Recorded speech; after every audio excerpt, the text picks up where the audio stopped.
Salario mínimo en España, ¿a qué trabajadores y qué efectos tiene sobre la economía? El gobierno ultima la subida del salario mínimo interprofesional, SMI, para el 2023. Los expertos nombrados por el Ejecutivo han entregado sus recomendaciones y le plantean que este suelo salarial suba a un mínimo de 4,6% y un máximo de 8,2%, desde los actuales 1,000 euros brutos, en 14 pagas. Tradicionalmente los gobiernos aprueban en el último Consejo de Ministros del año la cifra final del SMI, que antes consultan con patronal y sindicatos, con el fin de que ésta entre en vigor a partir del 1 de enero y que las empresas ya en la nómina de dicho mes actualicen las cuantías. El Ministerio de Trabajo todavía tiene pendiente de partir con los agentes sociales y llevar a un próximo Consejo de Ministros la revalorización. Está pendiente concretarse la cifra final, lo que la vicepresidenta segunda, Yolanda Díaz, prevé hacer este miércoles y si habrá una revalorización adicional a mediados de año. En caso de que la inflación vuelva a repuntar, ¿cuántos trabajadores y de qué sectores se ven beneficiados?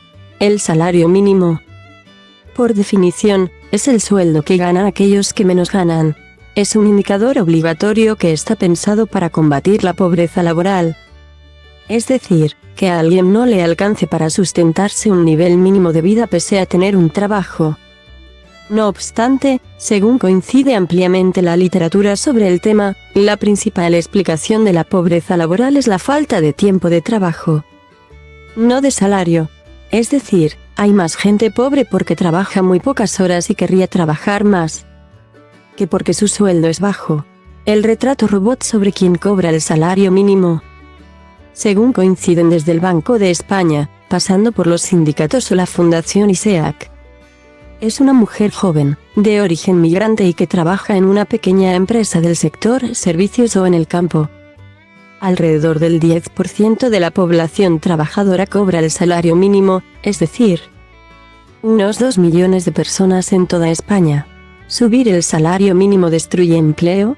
La Academia del Premio Nobel dio el máximo galardón de economía a David Card, que demostró que incrementar el salario mínimo interprofesional no estaba ligada obligatoriamente con destrucción de empleo, tal como hasta entonces había sostenido la bibliografía publicada sobre el tema.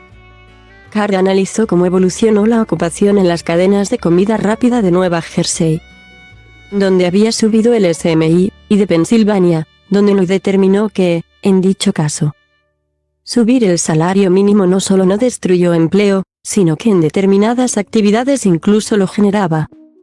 La principal contribución de Card fue que subir el salario mínimo o no depende de cada caso y que sus efectos necesitan ser analizados específicamente. Es decir, contraponer si vale la pena que aquellos que sigan empleados ganen más, frente al riesgo de que haya otros que pierdan su empleo y en vez de ingresar un poco más, pasan a ingresar cero. En el caso español, han sido varios los estudios publicados sobre las recientes revalorizaciones del salario mínimo. La conclusión más compartida es que los incrementos sí tienen un efecto negativo sobre el empleo, pero que este es limitado. Más bien se deja de crear ocupación y no tanto se destruye. El Banco de España determinó que la subida del SMI de 735 euros a 900 euros, en 2019, frenó la creación de entre 94,000 y 173,000 empleos, frente a 1,5 millones de trabajadores que vieron incrementadas sus nóminas. La Fundación ISEAC, en su informe encargado por el propio Ministerio de Trabajo, determinó que esta medida tuvo un impacto nulo en el empleo en los periodos inmediatamente posteriores a la subida, hasta 5 meses después de la subida. No obstante, a partir de ese momento se produce un impacto gradual negativo, vía pérdida de empleo de parte del colectivo de personas que ganan el salario mínimo. En términos absolutos, es decir, en el conjunto de la economía, las subidas del salario mínimo no han lastrado de manera generalizada al mercado de trabajo y, actualmente, hay 22 millones de trabajadores en activo, la cifra más alta de la estadística disponible. Es una medida que promueve la equidad, en ese equilibrio entre equidad y empleo. Otra de las conclusiones en las que coinciden los diferentes análisis sobre las últimas subidas es que el gobierno ha logrado reducir la desigualdad salarial en los últimos años. Es decir, la brecha entre los que menos ganan y los que más se ha reducido. Y parte de ello se explica porque más salario mínimo no se traduce en un recorte de horas en la jornada por parte de la empresa. La evidencia empírica internacional concluye que, en general, los aumentos del salario mínimo incrementan las rentas de las familias en la cola baja de la distribución y reducen la desigualdad salarial y, en menor medida, la desigualdad y la pobreza, apuntan los expertos del gobierno en su informe. Del análisis de desigualdad de ingresos se desprende que la subida del SMI cumple uno de sus grandes objetivos, la reducción en la desigualdad salarial. Coinciden desde la Fundación ISEAC. ¿Piensa todo el gobierno lo mismo sobre el salario mínimo? El informe publicado este lunes por los expertos designados por el propio Ejecutivo deja claro que no.